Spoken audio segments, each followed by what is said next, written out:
రాజమన్నా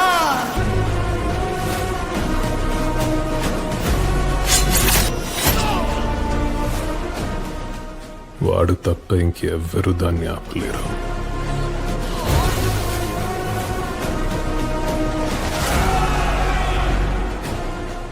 దేవా, ఖాన్ సార్ వల్ల చాలా మంది కథలు మారాయి.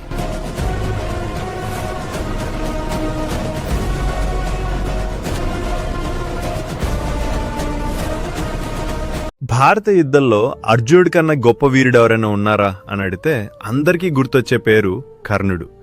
కానీ సాక్షాత్తు కృష్ణ పరమాత్మ కర్ణుణ్ణి అధర్మ పక్షపాతి అని ఎందుకన్నాడు? అసలు కర్ణుడు దానవీర శూర కర్ణుడా లేక దుర్యోధనుడి పాపాల్లో భాగస్వామిడా? ఒకవైపు కుంతిపుత్రుడు అని తెలిసి కూడా సొంత తమ్ముళ్లను చంపడానికి సిద్ధపడిన కర్ణుడు మనస్తత్వం ఏంటి? కర్ణుడు రథం చక్రం నేలలో కూరుకుపోయినప్పుడు కృష్ణుడు అర్జునుడిని బాణం వేయమని ఎందుకు పురమాయించాడు? ఇది ధర్మయుద్ధమా లేక కుట్రనా? ఈరోజు ఈ వీడియోలో కర్ణుడి జీవితంలోని చీకటి కోణాలను మరియు అతను పొందిన శాపాల వెనుక ఉన్న అస్సలు నిజాలను బయటపెడతాను. వీడియోను చివరి వరకు చూడండి, ఎందుకంటే కర్ణుడి గురించి మీరు ఇప్పటివరకు విన్నది కేవలం సగం మాత్రమే. చాలామంది కర్ణుణ్ణి గొప్ప వీరుడు అని అంటారు, కానీ ద్రౌపది వస్త్రాపహరణం జరుగుతున్నప్పుడు 5 భర్తలు ఉన్న ఆమె ఒక అనాథ అని హేళన చేసినప్పుడు కర్ణుడిలోని వీరత్వం ఎక్కడికి వెళ్ళింది? సాటి మహిళకు అవమానం జరుగుతుంటే మౌనంగా ఉండటమే కాకుండా దాన్ని ప్రోత్సహించడం ధర్మం ఎలా అవుతుంది? కర్ణుడు కేవలం స్నేహం కోసం అధర్మానికి తలొగ్గాడా లేక లోపల ఎక్కడో పాండవుల మీదున్న అసూయ అతన్ని అలా మార్చిందా? ఇక్కడే కర్ణుడు తన పుణ్యఫలాన్ని కోల్పోవడం మొదలైంది. కురుక్షేత్ర యుద్ధంలో కర్ణుడు తన దగ్గరున్న అమూల్యమైన వాసవ శక్తిని అర్జునుడి కోసం దాచుకున్నాడు. కానీ కృష్ణుడు పన్నిన మాయా వ్యూహం వల్ల ఆ శక్తిని ఘటోత్కచుడి మీద వాడాల్సొచ్చింది. ఇక్కడ ఒక రహస్యం ఉంది. కర్ణుడు అర్జునుడిని చంపడం కన్నా తన ప్రతిజ్ఞ నెరవేర్చుకోవడమే ముఖ్యం అని భావించాడు. కానీ కృష్ణుడు కర్ణుడి అహంకారాన్ని ఎలా అణిచివేశాడో తెలుసా? ధర్మం వైపు లేని శక్తి ఎంత గొప్పదైనా అది సమయం వచ్చినప్పుడు పనిచేయదు అని కర్ణుడి విషయంలో నిరూపితమైంది. కర్ణుడి పతనం యుద్ధంలో మొదలవలేదు, అది అతని గతంలోనే రాసింది. పరశురాముడి దగ్గర అబద్ధం చెప్పి విద్య నేర్చుకున్నందుకు వచ్చిన శాపం ఒకటైతే, ఒక బ్రాహ్మణుడి ఆవును చంపినందుకు వచ్చిన శాపం మరొకటి. భూదేవి ఇచ్చిన శాపం వల్లనే యుద్ధంలో రథం చక్రం కూరుకుపోయింది. ఇవన్నీ విధి చేసిన కుట్రలా అనిపిస్తాయి, కానీ కర్ణుడు చేసిన చిన్న చిన్న పొరపాట్లే పెద్ద శాపాలుగా మారాయి. కృష్ణుడు కర్ణుడిని చంపమని అర్జునుడికి చెప్పడానికి గల బలమైన కారణమేంటో ఇప్పుడు తెలుసుకుందాం. పరశురాముడి శాపం వెనుక ఉన్న లోతైన అర్థం. చాలామందికి కర్ణుడు అబద్ధం చెప్పి విద్య నేర్చుకున్నాడని తెలుసు, కానీ పరశురాముడు కేవలం కోపంతో శాపం ఇవ్వలేదు. బ్రాహ్మణుడికి ఉండాల్సిన ఓర్పు, క్షత్రియుడికి ఉండాల్సిన పరాక్రమం రెండూ కలిసిన కర్ణుడు ఒక ప్రమాదకరమైన శక్తిగా మారతాడని పరశురాముడు గ్రహించాడు.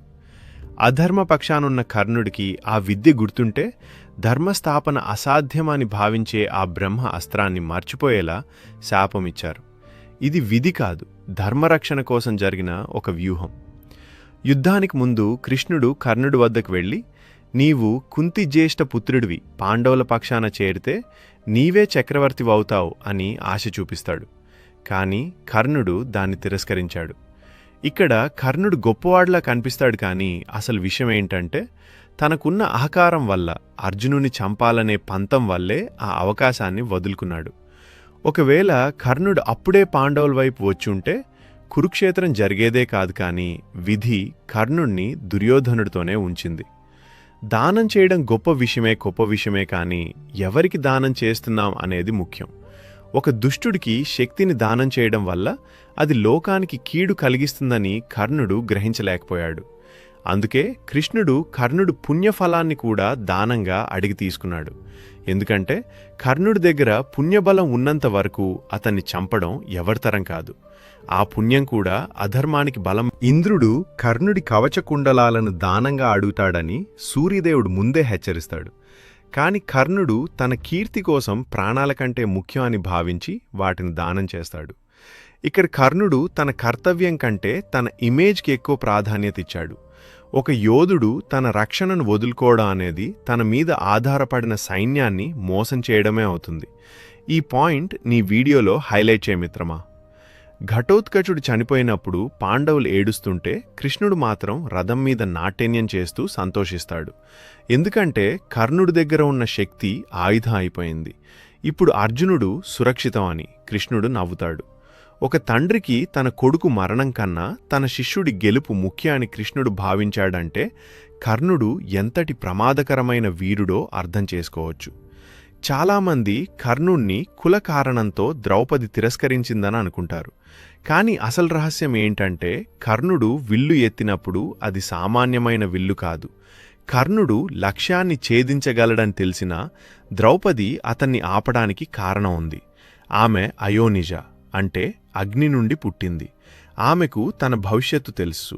ఒకవేళ కర్ణుడు ఆమెను పెళ్లి చేసుకుంటే ఆమె దుర్యోధనుడి నీడలో బతకాల్సి వస్తుంది మరియు ధర్మస్థాపన జరగదు. అందుకే ఆమె కావాలనే కర్ణుణ్ణి అవమానించి ఆపింది. ఇది కర్ణుడి వ్యక్తిత్వం గురించి మాట్లాడేటప్పుడు అతని కుటుంబం గురించి ఎవరు చెప్పరు. కర్ణుడి భార్య వృషాలి తన భర్త పడుతున్న ఆవేదనను ప్రతిరోజు చూసింది. రాజ్యంలో అందరూ కర్ణుణ్ణి సూతపుత్రుడు అని పిలుస్తున్నా ఆమె అతనికి అండగా నిలిచింది. కానీ యుద్ధం మొదలైనప్పుడు తన భర్త మరియు కొడుకులు పాండవుల చేతిలో చనిపోతారని తెలిసి కూడా ఆమె ధర్మాన్ని గౌరవించింది.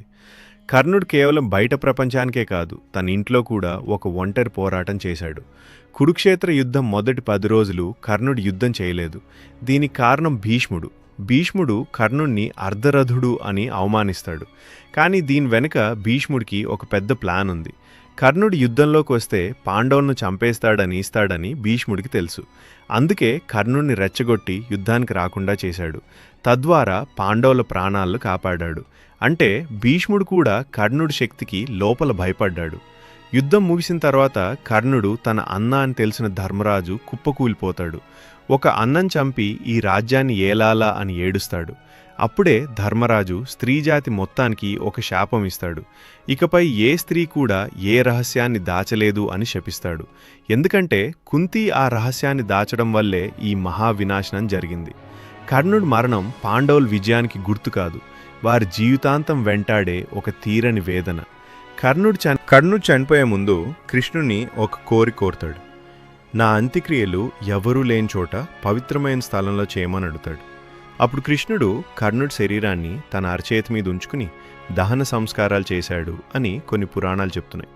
అంటే ఒక యోధుడిగా కర్ణుడికి కృష్ణుడిచ్చిన అత్యున్నత గౌరవం అది. పాపాలు చేసిన కర్ణుడు దానగుణానికి మెచ్చి కృష్ణుడు అతనికి మోక్షం ప్రసాదించాడు.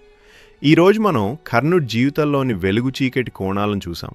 ఒక్క విషయం గుర్తుంచుకోండి, ప్రతిభ ఎంతున్నా, శక్తి ఎంతున్నా, ధర్మం పక్కన నిలబడకపోతే ఆ చరిత్ర మనల్ని వీరుడిగా గుర్తించదు. కర్ణుడి జీవితం మనకు నేర్పే గొప్ప పాఠం ఇదే. ఈ వీడియో మీకు నచ్చితే మరియు ఇలాంటి మరిన్ని సనాతన ధర్మ రహస్యాలు తెలుసుకోవాలని ఉంటే వెంటనే మన సనాతన శక్తి ఛానల్ని సబ్స్క్రైబ్ చేసుకోండి. అలాగే ఈ వీడియోను మీ మిత్రులకు షేర్ చేయండి. ఎందుకంటే మన ధర్మం గురించి అందరికీ తెలియాలి. జై శ్రీకృష్ణ, జై సనాతన శక్తి.